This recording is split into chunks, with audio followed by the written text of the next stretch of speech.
Administration says it found new information that may shed light on its claims top intelligence officials misled the American people about Russian interference in the 2016 election. It's part of what has been a top priority for the president, going after perceived political enemies using the power of the federal government. Here's national correspondent Christine Frizzell.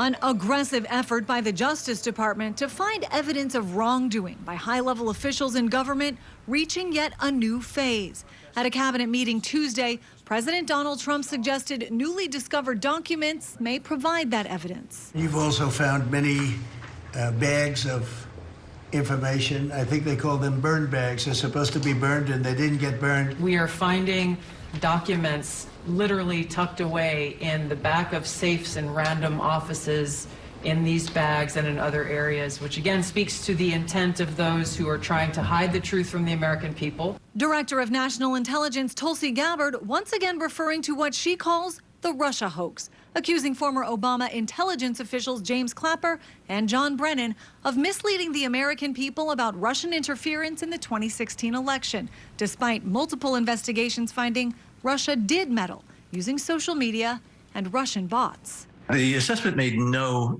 judgment about whether or not these Russian influence operations had any impact on the outcome of the election. We didn't go there at all. This is part of a widespread effort by many Republicans to make the case that some in the Obama and Biden administrations weaponized the government against Donald Trump, also citing the way Hunter Biden's business deals were at first covered up.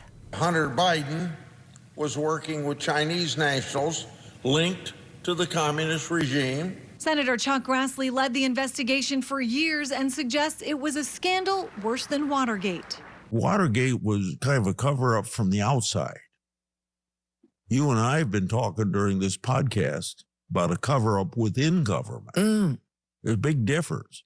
Grassley also celebrating agreements just reached with 10 FBI whistleblowers who testified about the weaponization of government and he says were wrongly suspended simply for telling the truth. I'm Christine Frizzell reporting.